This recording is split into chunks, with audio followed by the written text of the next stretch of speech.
Marcus Aurelius wasn't born rich. He was born curious.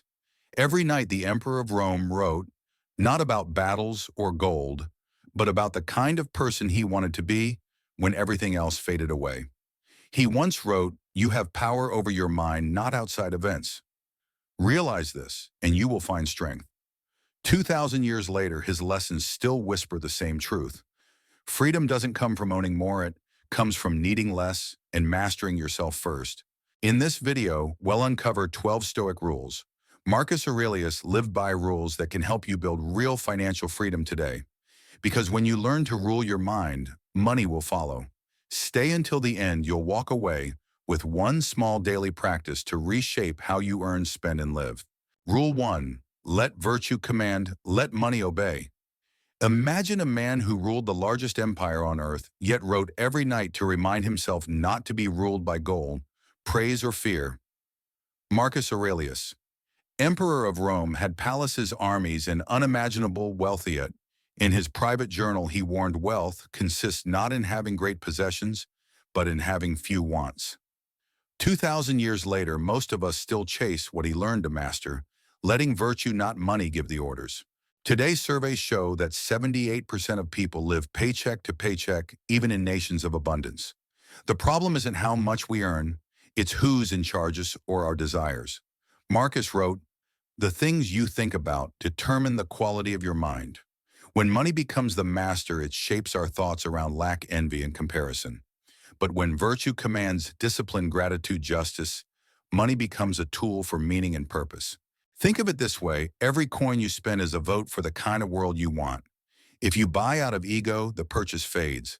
But if you spend out of purpose, to learn, to help, to grow, the same dollar multiplies its value. Even billionaires prove the point. Studies from Harvard show that after basic comfort, happiness levels plateau. Beyond roughly $75,000 a year, satisfaction barely rises unless money serves higher goals, like time, freedom, and contribution. So how do we put this rule into practice? Start by defining money's job description in your life. Complete this simple line, "Money helps me keep it short, sacred, and visible." Then write on a sticky note, "I use money to live my values." Place it where you'll see it daily, your wallet, your phone, or your laptop. Let it interrupt mindless spending with mindful intention. Marcus reminded himself, if it is not right, do not do it. If it is not true, do not say it. Apply that same principle to your finances. If the purchase isn't right, don't buy it. If the investment is honest, don't touch it. Virtue first, money second. For the next 7 days, test this rule. Before any payment, pause for 3 breaths and ask yourself, is this aligned with my values? You'll notice how quickly clarity replaces craving. Because when virtue commands and money obeys, true freedom begins. In the next lesson, we'll uncover Rule 2, learn before you. Earn why knowledge compounds faster than any interest rate. Stay with me and let's keep building wealth the Stoic way. Rule 2, learn before you earn. Marcus Aurelius ruled millions, yet called himself a student. Each dawn before facing generals or senators, he opened his journal and reminded himself, if you learn only to live well, you have learned enough. He believed that knowledge, not wealth, was the foundation of freedom. But today, most people reverse that order, chasing income before wisdom, wanting to earn fast instead of understanding first. And the results prove it. According to CNBC, over 70% of lottery winners lose everything within 5 years. They didn't fail because of bad luck. They failed because wealth without wisdom collapses. Marcus would call this building a palace on sand. Financial ignorance is expensive. In the US alone, the average adult loses over $1,200 a year from poor financial decisions, overdraft fees, credit card interest, impulsive spending. That's $12,000 every decade, the price of not learning. Stoicism teaches that the mind adapts and converts to its own use, the obstacle to our acting. Every mistake, every loss, every paycheck can become a lesson if you treat it that way. Learning before earning means training your mind before you handle money. And learning while earning means never stopping that process. We live in the richest information age in history. You can learn investing from Nobel laureates for free online, or understand taxes from a 10-minute video. Yet the average person spends 10 times more hours watching entertainment than learning something that could actually grow their income. That's not a lack of intelligence, it's misplaced attention. Marcus wrote, "Don't be satisfied with mere learning. Put it into practice. Knowledge without action is just noise. So start small, read one book, listen to one podcast, or find one trusted mentor. Make curiosity your daily investment." Now here's a simple practice to anchor this habit. Set a learning auto debit. Before you raise your income, raise your education. Commit 5% of your monthly cash to books, courses, or coaching. Then write down one question you'll answer this week about money, something like, how does compound interest really work? Because the moment you start seeking answers, the universe of opportunity begins to open. Remember this Stoic truth. An untrained mind is a captive mind. Learning frees you from fear, the fear of losing a job, the fear of bills, the fear of the unknown. When you understand money, it stops being your master. It becomes your servant. So for the next week, invest in yourself before anything else. Buy a book instead of a gadget. Watch one financial lesson instead of one more episode. Because knowledge compounds faster than money ever will. In the next lesson, we'll move to Rule 3, Tempered Desire Grows Surplus, where you'll discover how wanting less is the most profitable decision you'll ever make. Stay with me and let's keep building wealth the Stoic way. Rule 3, Tempered Desire Grows Surplus. Marcus Aurelius once observed, "Very little is needed to make a happy life. It is all within yourself and your way of thinking." He knew something modern economics now confirms, that happiness plateaus long before luxury begins. The Stoics understood a timeless truth: wealth isn't built by earning more, but by wanting less. Temperance, the quiet control of desire, is one of the 4 Stoic virtues, and it's the hidden key to financial independence. Look around. We live in an age of abundance, yet most people feel poorer than ever. A recent report by the American Psychological Association found that 72% of adults experience daily financial stress, even though global income levels have tripled in the last 50 years. Why? Because expenses grow as fast as desires. The moment we earn more, we upgrade everything: our phone, our clothes, our car, our lifestyle, and the cycle resets. Marcus would call this servitude by choice. He wrote, "You have power over your mind, not outside events. Desire is an outside event triggered by ads, trends, and comparison. Mastering it means mastering freedom." Modern finance echoes this ancient wisdom. Studies show that saving just 20% of your income and investing it consistently can make you financially independent in 20 years. No lottery, no miracle. But the math only works if your desires don't keep expanding. As Seneca warned, he is a slave who cannot live without many things. When you cap your lifestyle living on 70 to 80% of what you earn, you create surplus. That surplus is the seed of every form of wealth, savings, investments, and peace of mind. Without it, no income is ever enough. So here's your practice for this week. Identify one recurring desire you can release.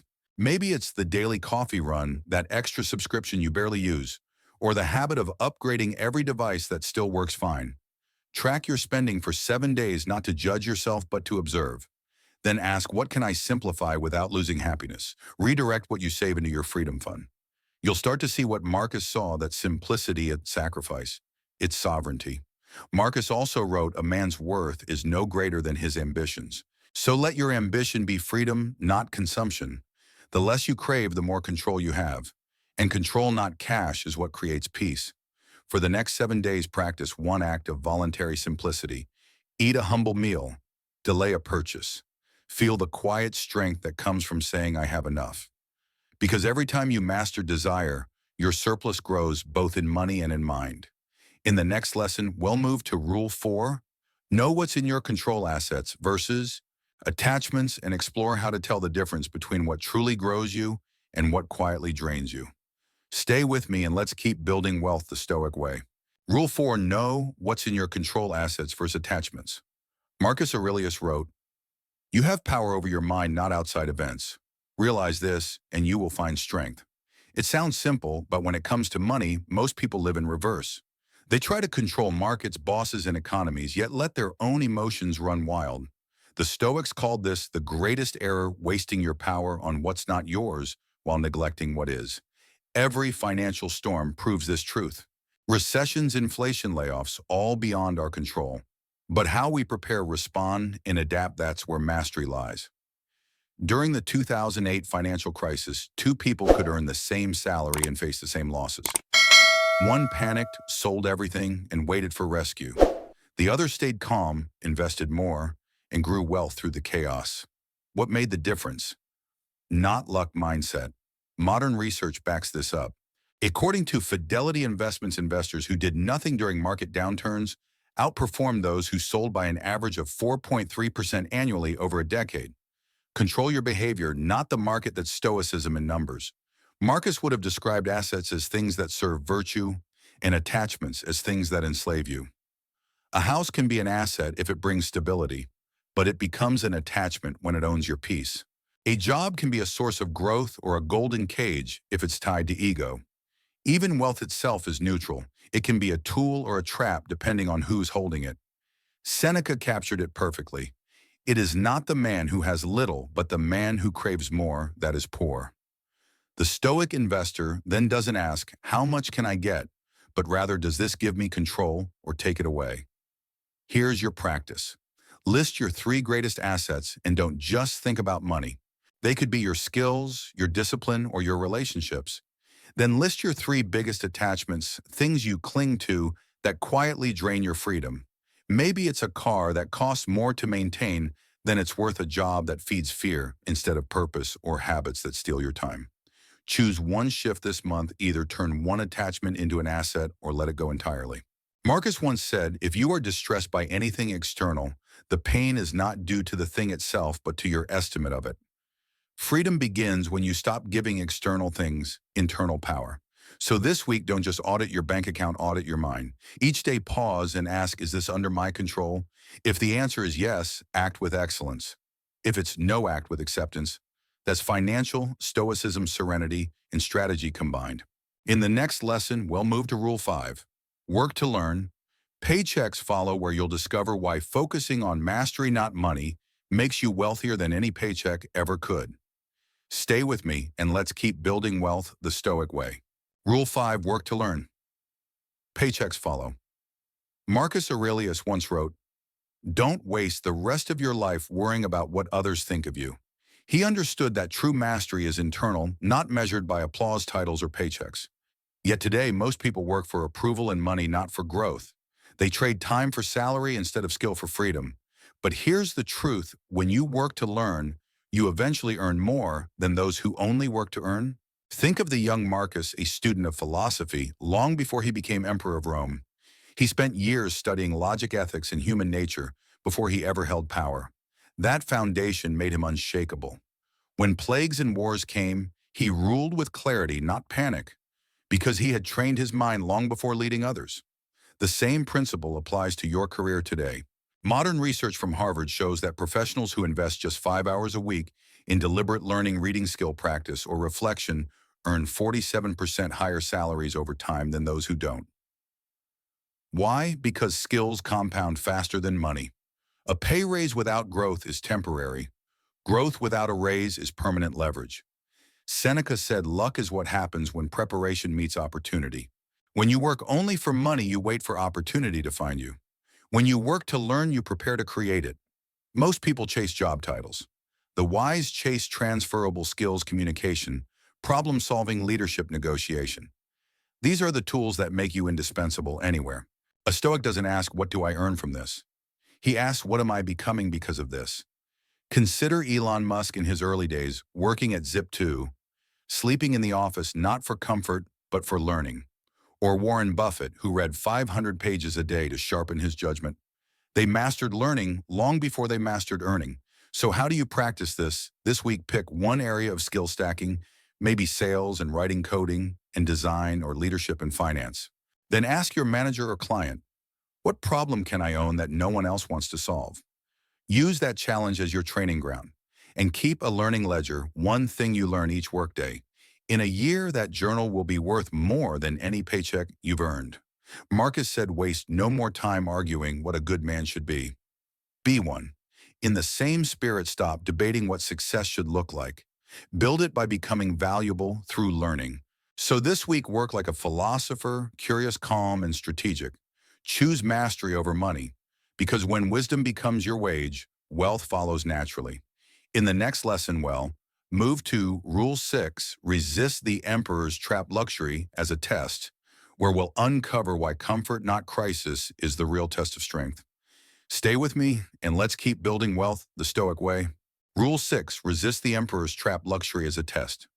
When Marcus Aurelius became emperor, he lived in marble halls surrounded by gold servants and endless praise. Yet in his private writings, he warned himself daily, it is possible to be rich and still live simply. He slept on a hard cot, ate plain food, and wore modest clothes not out of poverty, but out of practice. He was testing himself against comfort. Because Marcus knew what most people forget, luxury is a greater threat to freedom than hardship. Hardship builds character. Comfort reveals it. When life is easy, the mind grows soft. And when wealth arrives, it tempts us to believe we've made it. But the Stoics saw comfort as a test, one that many emperors failed. Roman history is full of rulers who started humble and ended hollow. They built palaces, drowned in excess, and lost discipline. Marcus refused that trap. In Meditations, he wrote, "If you have abundance, act as if you had none. Keep yourself ready to part with it." That's not self-denial, that's self-defense. Modern psychology agrees. A Harvard study found that people who increased their lifestyle spending after a salary raise reported no lasting increase in happiness, only higher stress. They weren't wealthier. They were just busier maintaining appearances. True wealth is the ability to live simply even when you could live lavishly. It's knowing your identity isn't tied to possessions. Seneca called this voluntary discomfort. He would sleep on the floor for a few nights each month to remind himself, if you can endure this, you can endure anything. It was a simple Stoic exercise, a shield against greed and dependence. Because when comfort becomes a habit, freedom becomes fragile. Here's your practice. When your income rises, freeze your expenses for 6 months, a method known as raise capture. Instead of upgrading your life, upgrade your freedom. Invest the difference. Rename your savings account Freedom Fund. Each deposit isn't just money saved, it's time bought back. Once a week, practice voluntary simplicity. Cook a basic meal, take a cold shower, walk instead of driving. Not to punish yourself, but to remind yourself that you don't need much to live well. You'll feel a quiet strength return, the kind that luxury can't buy. Marcus said wealth consists not in having great possessions, but in having few wants. Luxury itself isn't evil, but attachment to it weakens the soul. When you can enjoy comfort without being owned by it, you've passed the emperor's test. So this week, test yourself. Skip one indulgence. Delay one purchase. Prove that you still command your desires, they don't command you. Because the more comfort you can resist, the stronger your freedom becomes. In the next lesson, we'll move to Rule 7. Wealth follows value, not hours, where you'll discover the Stoic truth that money doesn't flow to effort. It flows to usefulness. Stay with me and let's keep building wealth the Stoic way. Rule 7, wealth follows value, not hours. Marcus Aurelius once reflected, what we do now echoes in eternity. He wasn't talking about money, but his wisdom applies perfectly to it. Because money doesn't reward time, it rewards impact. You can work 10 hours a day and stay poor, or spend one focused hour creating value and build wealth. The Stoic truth is simple: wealth flows to value, not to effort. Imagine 2 artisans in ancient Rome. One spends all day carving identical pots, selling them for a few coins each. The other spends months perfecting a single design, a pot so beautiful that nobles travel across the empire to buy it. Who earns more? The one who multiplied value, not hours. In today's world, the pattern hasn't changed. The average freelancer charges by time. The wise charge by transformation. Employees work for salary. Creators, investors, and problem solvers work for scale. When you solve problems that matter to many, your income multiplies without your hours multiplying. A study from the Harvard Business Review found that top performers in most industries produce 4 times more value than average ones, not because they work longer, but because they leverage smarter systems, creativity, and focus. It's not about how long you grind, but how deeply you contribute. Marcus wrote, "A man's worth is measured by the things he pursues. If you pursue busyness, you'll earn exhaustion. If you pursue usefulness, you'll earn freedom." Money is simply a mirror. It reflects the value you create for others. Consider a few modern examples. Tim Ferriss built a lifestyle business that earns while he sleeps. Software creators build once and sell forever. Even teachers who share their wisdom online aren't working more hours, they're scaling their impact. The Stoic principle of logos or reason teaches us to build systems that outlive our effort. So here's your practice. Ask yourself two simple questions. First, what skill or idea of mine solves a real problem for others? Second, how can I deliver that value to 10 times more people without 10 times more work? Write down one pain point your boss, client, or audience would gladly pay to remove, then sketch one simple solution. That's your first step toward value-based income. And remember, it's better to own 1% of something scalable than 100% of something small. Marcus also said, what stands in the way becomes the way. So turn your limits into leverage. Automate what you can. Teach what you know. Create systems that earn while you rest. Let your time produce assets, not just paychecks. This week, stop counting hours. Start counting impact. Ask yourself daily, did I create something useful today? Because when you focus on value, wealth stops being the goal. It becomes the natural result. In the next lesson, we'll explore Rule 8, guard your circle. Guard your wallet, where you'll discover why the company you keep silently shapes your financial destiny. Stay with me and let's keep building wealth the Stoic way. Rule 8, guard your circle, guard your wallet. Marcus Aurelius once wrote, the soul becomes dyed with the color of its thoughts, but he could have added, in the color of its company. Because who you surround yourself with shapes not only your character, but your choices, your habits, and yes, your finances. Wealth isn't built in isolation. It's built in circles and often lost in the wrong ones. In ancient Rome, Marcus chose his circle carefully. He studied under Rusticus, who taught him discipline, and Junius Rusticus, who handed him the teachings of Epictetus. He avoided the corrupt, the flattering, and the ambitious for show. He understood what modern research now confirms. Your social environment predicts your financial destiny. Harvard's 75-year study of adult development found that happiness and success aren't most strongly tied to IQ or background, but to the quality of your relationships. And when it comes to money, behavioral economists discovered that people unconsciously mirror the financial habits of their closest friends. If your circle saves you, save. If your circle spends to impress you, follow. Seneca warned, associate with those who will make you better. Not richer, not louder, better. Because wisdom compounds like money does, but only in the right environment. The Stoics understood that association is exposure. Spend time with complainers and you absorb complaint.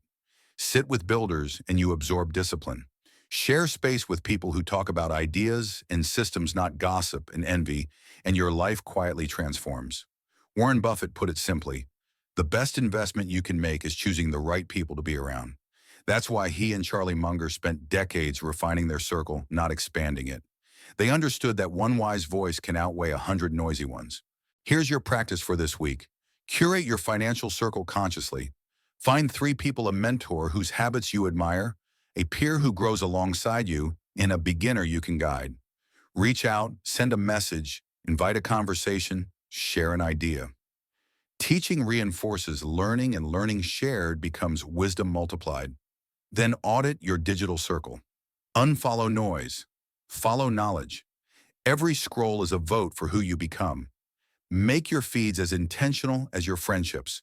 Marcus wrote, to live with integrity, you must live among those who do. Guard your circle and you guard your future. Energy, ambition, and even financial discipline are contagious. Choose carefully what you allow to infect you. So this week, strengthen your circle. Trade gossip for growth, envy, for example, and distraction for discipline. Because your net worth always follows your network, not the other way around. In the next lesson, we'll explore Rule 9. Build redundancy, many streams one. Calm mind, where you'll learn how stoic foresight turns uncertainty into unshakable stability. Stay with me and let's keep building wealth the Stoic way. Rule 9. Build redundancy. Many streams one. Calm mind. Marcus Aurelius once wrote, you will meet misfortune, but you will meet it well prepared. He didn't fear chaos. He trained for it. While emperors before him built walls, Marcus built resilience within himself. And in money, the same rule applies. Don't predict the storm, prepare for it. Because wealth isn't just having more, it's being ready when others aren't. In Stoic philosophy, this mindset is called premeditatio malorum, the premeditation of evils. It's the practice of imagining what could go wrong so that when it does, you remain calm. Seneca practiced it daily, asking himself, what if I lose my wealth today? What if I must start again? He didn't dwell in fear, he trained for freedom. Because if you can survive loss in your mind, you can endure it in life. Now translate that ancient wisdom into modern money. Most people rely on one income stream, one job, one client, one business model. That's not stability, that's fragility disguised as success. When that single stream dries up, panic follows. But the Stoic investor builds redundancy not to chase greed, but to buy peace of mind. The data proves it. A Forbes study found that 65% of self-made millionaires have 3 or more streams of income. The average middle-class earner has 1. The difference isn't luck, it's foresight. Each stream, whether from freelancing investments, rentals, dividends, or digital products, acts like an armor plate against uncertainty. Marcus would remind us, the obstacle is not the problem, unpreparedness is. Building multiple income streams isn't about excess. It's about equanimity, the calm confidence that no single failure can destroy you. Think of J.K. Rowling. She began with one story, then expanded her world into films, merchandise, and theme parks. Or consider modern creators who share knowledge online while keeping their main job. They're not gambling for more, they're building options. And options are the modern form of Stoic power. Here's your practice. List 3 skills you already have that could earn income within 30 days. Maybe teaching, writing, design, consulting, or coding. Pick one and build a microstream, a small, low-risk way to serve others with it. Even $1 earned outside your main job shifts your mindset from dependent to sovereign. Once a month, ask yourself, if my main income stopped today, what's my plan? The Stoic doesn't panic when systems fail. He already built new ones. Marcus wrote, never let the future disturb you. Meet it with the same weapons of reason you use today. Redundancy is reason in action. It's not fear of the future, it's faith in your preparation. So this week, create your calm. Build one small stream, start one small project, plant one small seed. Because peace of mind doesn't come from control, it comes from readiness. In the next lesson, we'll move to Rule 10, choose later over now, where you'll master the Stoic art of delaying gratification and discover why patience is the highest form of power. Stay with me and let's keep building wealth the Stoic way. Rule 10, choose later over now. Marcus Aurelius once wrote, if it is endurable, then endure it. Stop complaining. The Stoics weren't fans of comfort, they were fans of control. And in the world of money, control means one thing: mastering delayed gratification, the art of choosing later over now. Because wealth isn't built by making more, but by learning to wait well. In ancient Rome, Marcus would eat plain bread while emperors around him feasted. He did this not to punish himself, but to practice freedom, to prove that he could enjoy pleasure without becoming its slave. That is the essence of Stoic strength, to own your desires, not be owned by them. Modern psychology echoes this truth through the famous marshmallow test. In a Stanford study, children were given a marshmallow and told, if you wait 15 minutes without eating it, you'll get a second one. Years later, researchers found that the kids who waited, who chose later, grew up to have higher incomes, better health, and greater emotional stability. Patience, it turns out, predicts success more reliably than intelligence. And in finance, the same principle rules everything. Instant pleasure, impulsive spending, chasing trends, get-rich-quick schemes leads to stress and scarcity. But those who delay, who invest, compound, and plan, achieve calm and independence. As Seneca said, wealth consists not in having great possessions, but in having few wants. Consider Warren Buffett. He built one of the world's greatest fortunes not by chasing speed, but by letting compounding do the work. His secret wasn't genius, it was time. He once said the stock market is a device for transferring money from the impatient to the patient. Every decision to wait multiplied his wealth and his peace of mind. Here's your Stoic money ritual for the week. When tempted to buy something, wait 48 hours. If you still want it after 2 days, fine, but most desires fade once impulse cools. Next, automate your patience. Invest a fixed percentage of every paycheck before you can spend it. Make delayed gratification your default, not your exception. And once a day, remind yourself, not now doesn't mean never. It means you're trading comfort for control, a small desire for a greater destiny. Each time you resist the urge to indulge, you build strength. Each time you wait, you widen your freedom. Marcus wrote, "You have power over your mind, not outside events. Realize this and you will find strength. When you delay gratification, you're reclaiming that power moment by moment, choice by choice. So this week, practice waiting. Wait before you buy. Wait before you judge. Wait before you quit. Because patience isn't passive, it's power in disguise." In the next lesson, we'll explore Rule 11 by time. The rarest asset where you'll discover how Stoics turn money into what truly matters, the freedom to live deliberately. Stay with me and let's keep building wealth the Stoic way. Rule 11 by time, the rarest asset. Marcus Aurelius once wrote, "You could leave life right now. Let that determine what you do say and think." To the Stoics, time wasn't just precious, it was sacred. Because unlike money, health, or possessions, time is the only asset you can never earn back. You can rebuild fortune, recover from failure, even reinvent yourself, but the hour you waste is gone forever. That's why the wise don't just make money, they use money to buy time. In ancient Rome, Marcus was emperor of the most powerful empire on earth. Yet he wrote meditations during stolen moments before dawn and after battles. Why? Because he knew what few ever realize: control of your schedule is control of your soul. He once warned, "Do not act as if you were going to live 10,000 years." He lived with urgency but not anxiety. He pursued peace, not pace. In modern life, most people do the opposite. They sell their time for money, then spend that money trying to feel alive again. They chase promotions to buy freedom someday instead of designing freedom today. Seneca saw this same tragedy 2,000 years ago. He wrote, "It is not that we have a short life, but that we waste much of it." A Harvard study confirms what the Stoics knew all along. People who spend money to buy time, hiring help, outsourcing chores, automating tasks report greater happiness and lower stress than those who spend on material goods.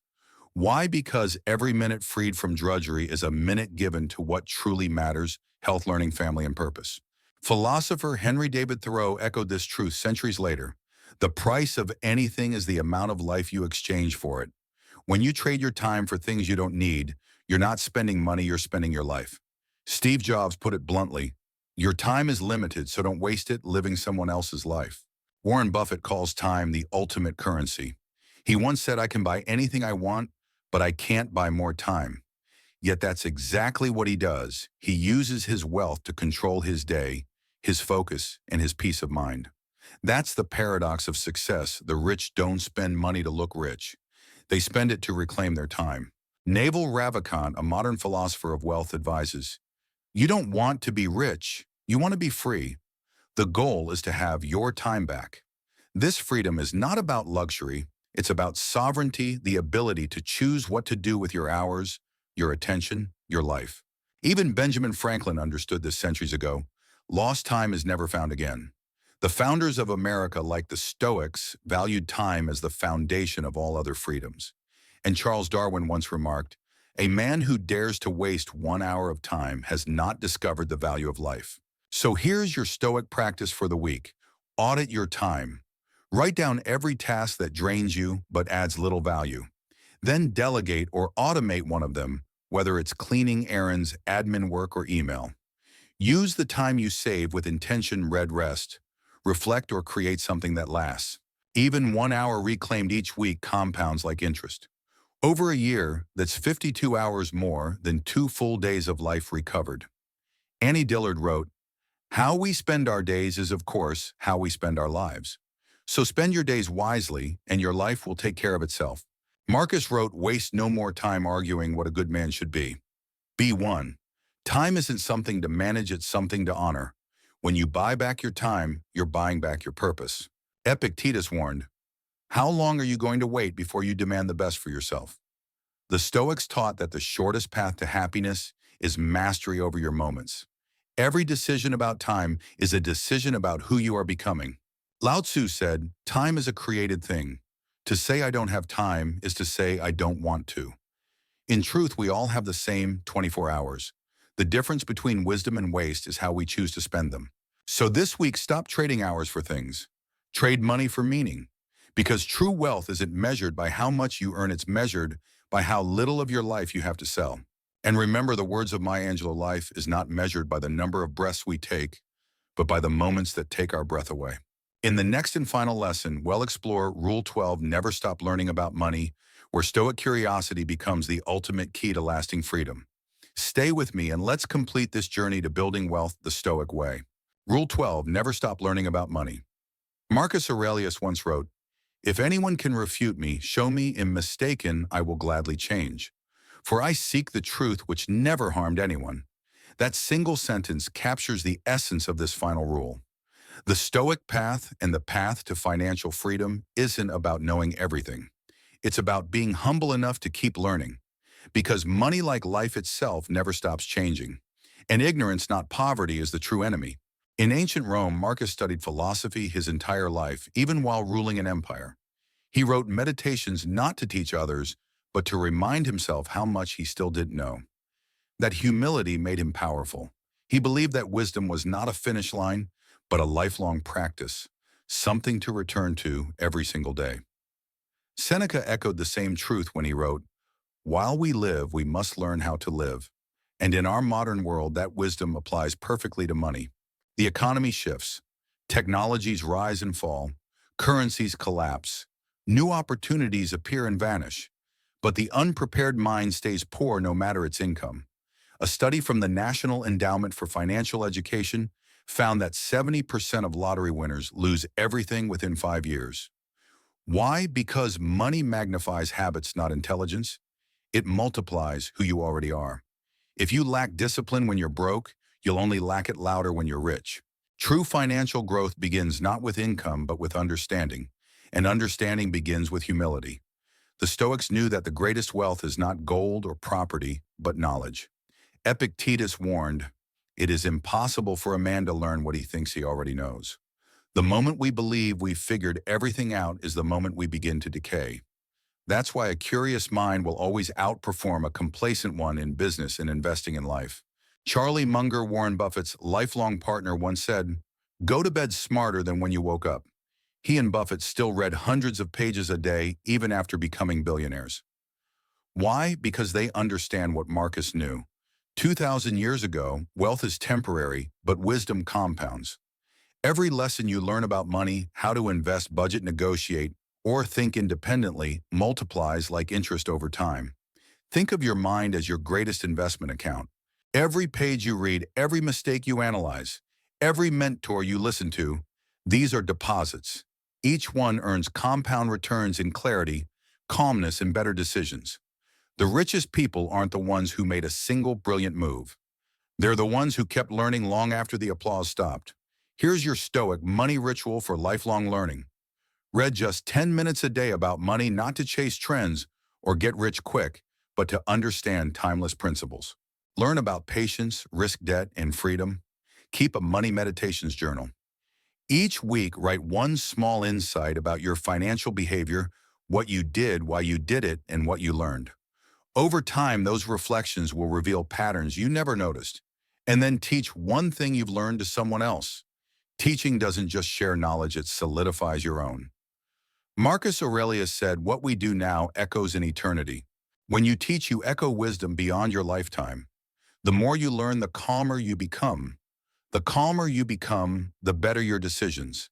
And the better your decisions, the freer your life. Financial freedom, you'll find, is not a destination, it's a discipline. It's the peace that comes from understanding rather than guessing. Marcus wrote, "No man can lose either the past or the future, for how can one take from him what is not his?" The Stoic doesn't cling to wealth, he clings to wisdom, because wisdom can rebuild anything. The market can crash, the world can change, but a wise mind can start again, stronger, faster, freer. Socrates once said, "The only true wisdom is in knowing you know nothing." That humility keeps you open. It keeps you curious. It keeps you learning even when others grow arrogant. Albert Einstein said intellectual growth should commence at birth and cease only at death. The pursuit of knowledge is the only game where the goal is not to win, but to keep playing. Remember, money without meaning is misery. Knowledge without humility is danger. But money guided by wisdom and wisdom guided by virtue creates freedom. That's the Stoic formula: character first, knowledge second, wealth third. So as we close these 12 Stoic rules, take this truth with you. Virtue leads. Money obeys. Learn constantly. Reflect daily. Act with calm courage. Because financial freedom isn't about escaping work, it's about mastering yourself. Stay curious, stay disciplined, and above all, keep learning. Money doesn't define who you are, it exposes it. Your habits, your patience, your purpose. If these 12 Stoic rules spoke to you, don't just close the video and move on. Take one principle, just one, and live it for the next 7 days.